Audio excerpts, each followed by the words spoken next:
All right, there have been a lot of requests for a video of my new grinder, so I'll make a real quick one to show people what it does, and then that's it. Since I'm not selling these, I can't spend a lot of time doing this sort of stuff. I've got it set up right now with a big 12-inch wheel, and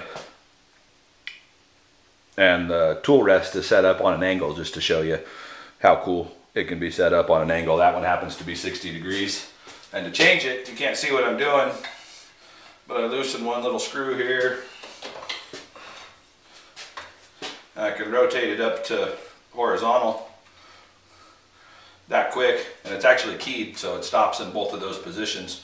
Now I can get it where I want it, slide it up and down, any old position.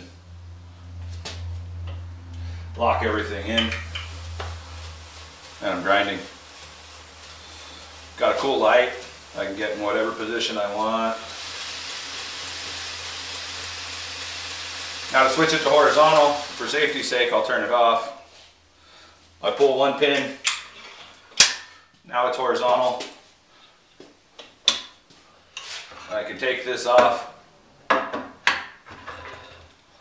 put it back in, lock it, and now I'm ready to go horizontally with the big wheel. I've got several plates, and plates are really easy to make for this particular thing. So I can put another plate on here. And now I've got quite a lot of grinding room wherever I want. And I'll notch some of these, and I'll have different things so that I can get different angles, but the grinder's still new, and I just haven't done all of those things yet. So there it is running. I switched tracking so that it's up here instead of underneath. When I have it on the left side, it becomes underneath when it's horizontal, and I didn't like that. So I can track it. Track's pretty good. All the speeds and everything I want.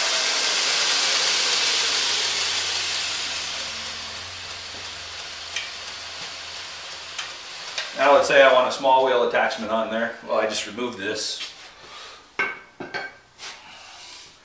Throw my lever.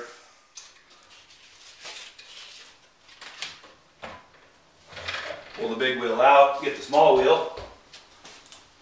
Small wheel attachment's right here. The small wheel actually works best if you switch and put it in the bottom receiver now instead of the upper receiver.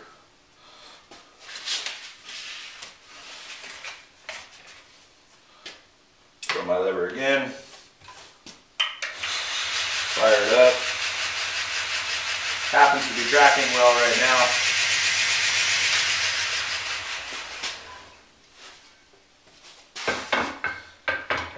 Plate goes back in there. Now I've got small wheel. I do a lot of stuff with the small wheel actually on an angle. So that's where I really made this plate for, was to fit on there with the small wheel. So say I want to chamfer all my edges or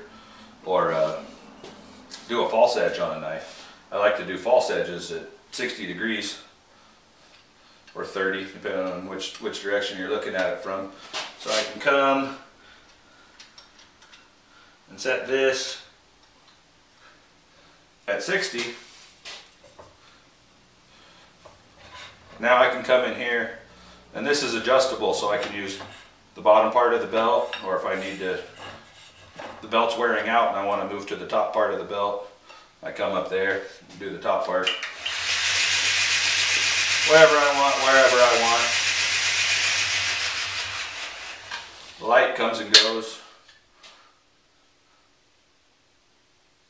What else is there to show? Once again, switching it, there's a pin right here. Pull the pin, rotate it, there it goes. If you want to actually lock it into position, there's a screw in the back. Locked. Now, all wiggle is gone out of this system. There just isn't any. Loosen it, pull the pin, rotate it over. Changing belts is relieve the tension on the pneumatics. Take the belt off. Put the belt back on. Retension the pneumatics. There's the belt chain. Now if I wanted to go to vertical position, pull the pin, rotate it over, vertical position. Could even, if I wanted to, I could have that in the other spot and even work on it this way. There's just a million different options for whatever I want to do. I can take all of this off, including the small wheel, and put a Platen on there.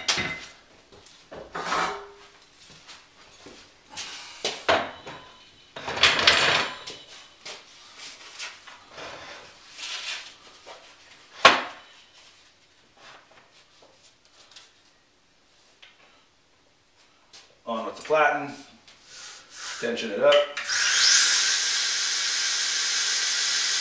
There we go. Same thing, put the rest in there, and away I go. This one's actually cracking off a little bit. So that's simple, tracking's back.